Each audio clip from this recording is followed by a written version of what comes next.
I've told this story many times, and without exception, it has provoked the same reaction: disbelief. No matter how difficult it is for people to process, and no matter how many conventional explanations have been offered, this did happen, and it's an experience I will never forget. It started with a friend of mine, Stuart, who had always been interested in the supernatural. I, on the other hand, had no more interest in it than the next person. Of course, I had been curious about whether there is life after death. I mean, who isn't? Any thoughts about it were for purely selfish reasons, the usual hopes of living on and seeing my loved ones. But I had always preferred to leave those things to themselves. Truth be told, I found the entire subject morbid. I was sure I would learn the truth in the end, but until that day I had avoided seriously investigating the question for fear of the answer. Either way. Don't get me wrong, like anyone, I'd have the odd night lying awake in my bed as the cold realization swept over me for a moment. You know the one day I am going to die. What will it be like? Will I know just at the point of death if there's something over the horizon, or will I just end in the terror of a black void with nothing beyond it? I had always assumed I would have to wait for that answer, but sometimes answers have a way of finding you whether you want them to or not. Although I had avoided these things, my friend Stuart was a seeker of sorts. He was captivated by the paranormal. He lived and breathed it, but our friendship had developed through another of his passions: film. Although he often asked me to go on one of his investigations, I always replied that I preferred things like that to remain on the cinema screen and to stay there. Make-believe was always more fun to me. We'd go for a few beers regularly at Harlan's Bar on Main Street, or catch a film at the local cinema with some mutual friends. This was a welcome distraction from the stresses of my job as a town planner. I'd look forward to those nights. Then I suddenly didn't see or hear from Stuart for a couple of weeks. This was peculiar, but I assumed he was simply busy. We all get caught up in our own lives, and he, like me, was unmarried, so he could drop most things in his life when he pleased to go off on other endeavours.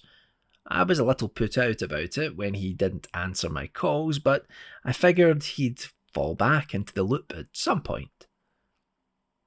It was 3:04 a.m. when he finally called. I was angry at first that he'd woken me, but when I heard the sound of his voice, anger quickly bled into concern. Stuart was always such an upbeat guy, but that night his voice sounded distant, and there was a new uncertainty I hadn't sensed before in him that quivered underneath each word, unsettling me. "I need you to come and get me," he said in a low whisper. "What's wrong? Where are you?" I asked. "I can't talk for long. Just come to the old botanical gardens at the edge of town." His breath became increasingly laboured and agitated as he spoke. "Stuart, if you're in trouble, call the police." "No," he said, raising his voice before quickly diving back into a whisper. "I'm not meant to be here. They'll arrest me. Just come to the botanical gardens and send me a text when you're waiting outside. I have to go." And with that, he hung up. I knew the botanical gardens well, not to visit so much, but through my work. Some key public servants were battling over what to do with it. At one time, it had been a glorious, sprawling glasshouse filled with exotic plants from around the world. That was in the distant past, and it had been left since then to its own devices for some time. 10 minutes after Stuart's abrupt phone call, I was in my car and driving to the edge of Windarm town. It was an autumn night, and as I passed landmarks that were usually familiar to me during the day, each twisted tree branch and leaf-covered garden took on a more threatening nature than I was used to. The night revealed an unapparent side to the town I loved. It seemed strange to me that Stuart would be in the botanical gardens at night. He quite regularly went away on nocturnal investigations of abandoned hospitals and other supposedly haunted locations, but the Glasshouse didn't seem like an obvious choice for such things. In the past, the gardens were home to beautiful, exotic trees, plants, and wildlife under a massive greenhouse, which must have been over 200 feet in length, but it had been shut down for a few decades. I guess the townsfolk didn't frequent it often enough to keep it afloat. Even when I was a kid, the place was just fodder for a rock or two, shattering many of its countless panes of glass, each held in place by a rusted frame, although admittedly my throw fell short more often than not. I know my dad talked about going there when he was a kid, amazed by the place, a self-contained tropical landscape even during Windarm's bleakest winters. I remember him talking before he passed on about the pools of water there and small waterfalls that had been constructed out of stone.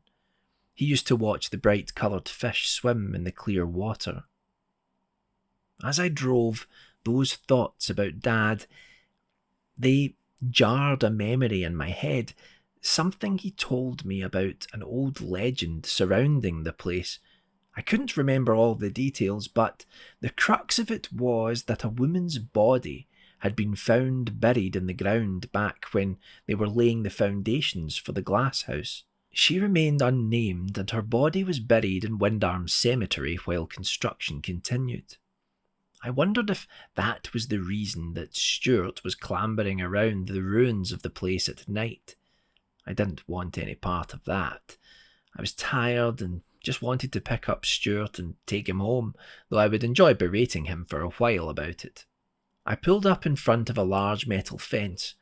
It had been erected several years before, encircling what was left of the botanical gardens, as it was sometimes referred to, and its grounds, no doubt to dissuade new generations of rock throwers.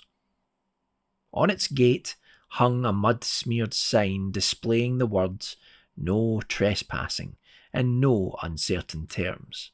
Stuart obviously hadn't bothered with the warning, probably being more interested in catching a glimpse of something otherworldly inside. I left the engine running, as it was a little cold out, but just as I unlocked my phone, I received a text message.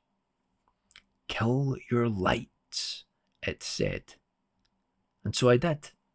Then another message quickly followed. "Don't call me, whatever you do." I began to develop the distinct impression that Stuart and I were not the only ones present out there in the night. A nervousness crept into my breath, and as I sat there looking into the darkness of the gardens, partially obscured by a web of fencing, I felt as though something was staring back. For a moment I was unsure how to proceed, but I was then startled by another text message and, concerned that Stuart was in there somewhere and about to be grabbed by a burly security guard, a local gang, or worse, I adhered to his instructions in the third text. "Follow my light and get me the hell out of here." And there it was, Stuart's torch flickering for a brief moment inside the rusted frame of the building. Then it went out. Everything was black again. I opened the car door. The night air was uncomfortably cold as it washed over me. Just 30 minutes earlier, I had been cosy, sleeping in my bed, and now this, climbing over a fence and walking into God knows what. The fence rattled as I pulled myself up, and as I reached the top, I looked across the pitch-black night and seriously reconsidered going any further. Then Stuart's torchlight flashed again, and I knew I couldn't leave him possibly injured or trapped, with the chilled October air threatening worse. I jumped down from the fence as quietly as I could, my feet muffled by the rustling grass below. The ground was wet, and the overgrown grass and bushes surrounding the main building made progress difficult. The light flashed again, 3 times in fact, before Stuart turned it off once more. I was certain now that he was growing more agitated, because the light moved in his hand more aggressively that last time, and so I continued in the direction of the once glass building to reach my friend as quickly as possible. But my footsteps were uncertain and my eyes struggled to pierce the dark. I took out my phone and used the LED light on its back to see where I was going. As I walked towards the large, shadowed outline of the garden building, I grew increasingly apprehensive. There were only 3 possible reasons why Stuart turned on his torch intermittently. One was that it had broken somehow and perhaps he could only get it to flicker into life every few minutes. Another explanation was that the battery was low. Perhaps he was lost and switched it off to conserve what little juice it had left. The last explanation was the least appealing one. I switched off my light at the thought of it and kept it off. Perhaps he didn't want to draw too much attention to his location. Maybe he was frightened that someone else would find him first. I was struck by how poor my eyes were in the dark. I still felt young, but middle age was creeping up on me, and my vision wasn't quite what it had been even 5 years previous. I felt like I was staring at a thick black wall of nothing. It was hopeless. I was going to have to switch my light on to see where I was going. I remembered when I was 14 and had nearly fallen down an old drainage shaft when I was camping at night with friends. That always made me shudder thinking about that, about how bad that fall could have been. I needed to see where I was going. If a security guard came and found me, then that was a better outcome than falling into the darkness somewhere, unseen. Looking around, however, the thought of a night guard suddenly seemed far-fetched to me. The old building had been derelict for years, and it seemed unlikely that the town would waste money on wages for someone to patrol the area at night. Finally, I reached the building. Its base was made up of red brick, which had held up surprisingly well for all its years of neglect. The same could not be said of the frame. Large metal struts reached up to the sky, forming a huge domed roof. I could see pieces of the frame lying on the floor inside, and in the dim light from my phone, I thought I saw strands of it hanging from the roof, just waiting to break off and turn an unwelcome trespasser into mush. I cringed at the thought of my friend falling foul of an accident in there, lying somewhere inside, perhaps impaled or trapped by falling metal and masonry. Stuart's light flickered again and then disappeared. For a moment, I opened my mouth to shout his name, but something stopped me. I can't say what I was thinking in the moment, but looking back, I believe somehow I knew if I spoke, something terrible would come out from the blackness of that place. The light flickered on and off again.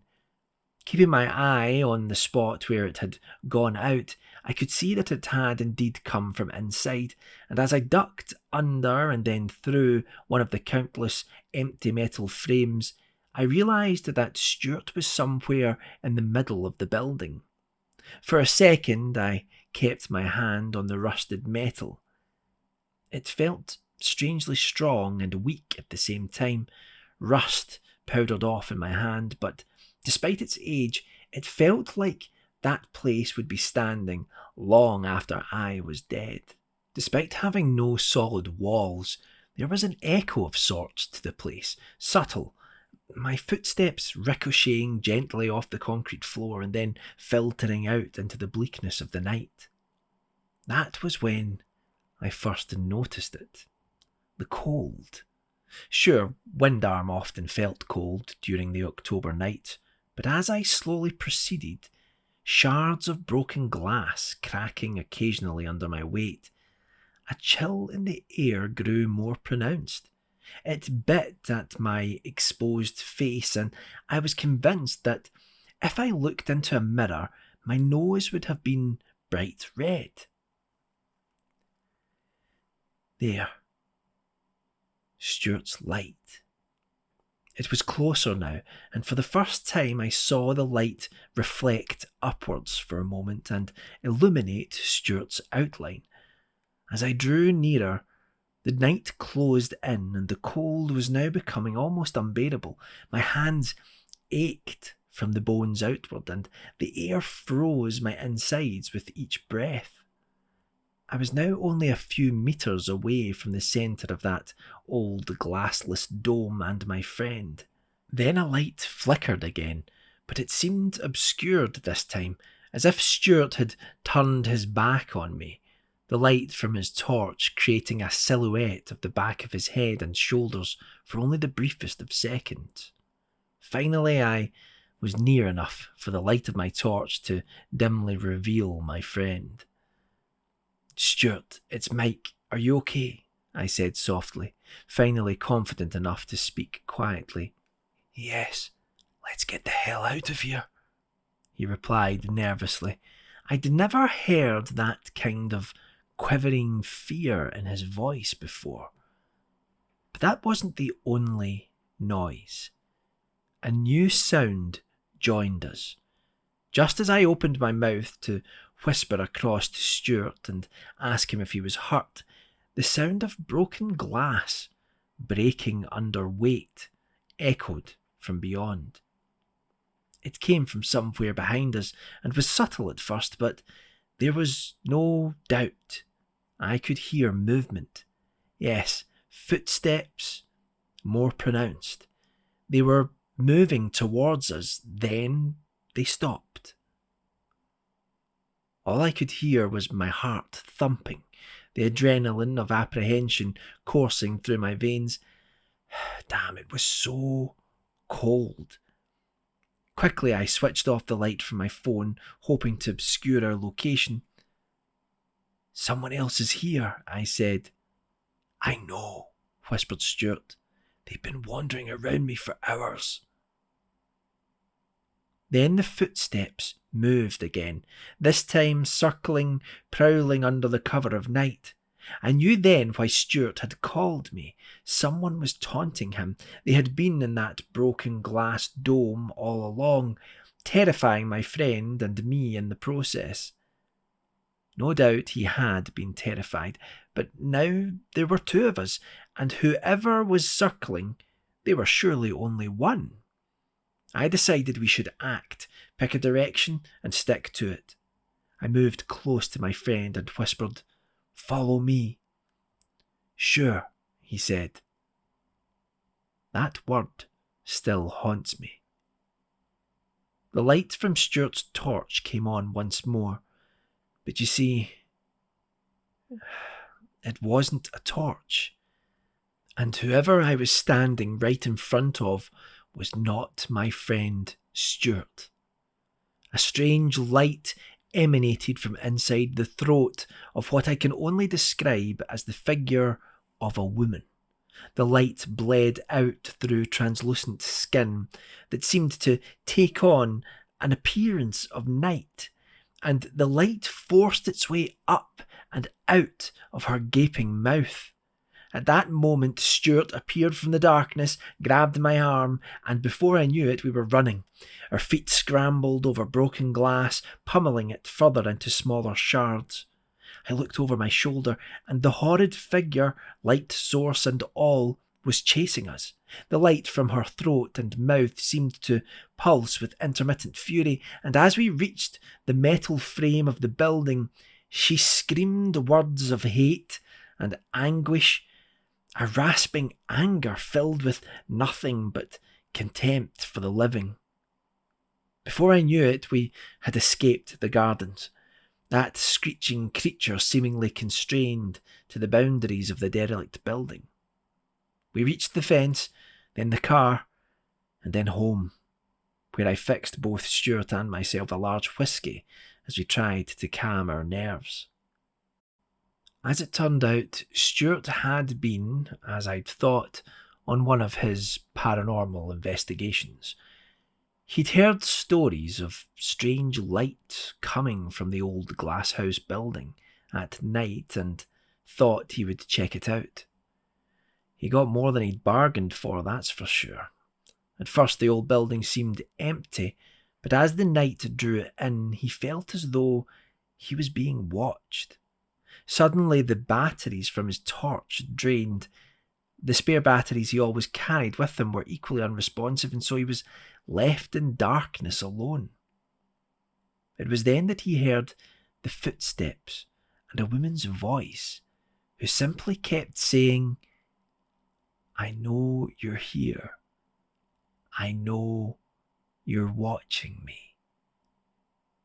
To Stuart it sounded like she was pacing up and down, occasionally standing over him as he hid on the floor.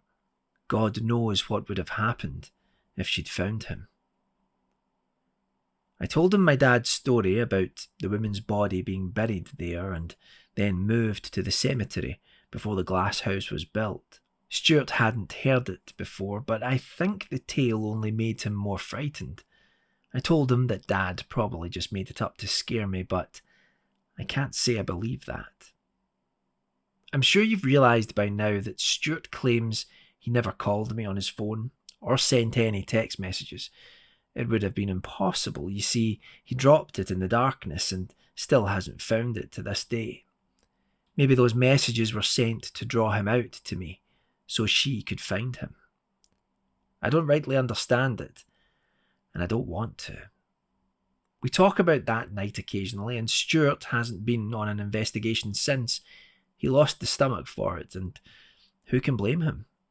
My unease with the memory of that night, however, doesn't revolve around the fear of meeting some spectral creature in the night. I intend to stay as far away from any haunted place as I can. It's more a fear that grabs me occasionally when I really think about what that night meant. If that horrid apparition is in any way what happens to us all when we die, that we are filled with such hatred for the living, I'd prefer to believe that there is no life after death. What we encountered that night was the antithesis of all that's good in each of us, and if no good can remain, I would rather not exist at all when my time comes.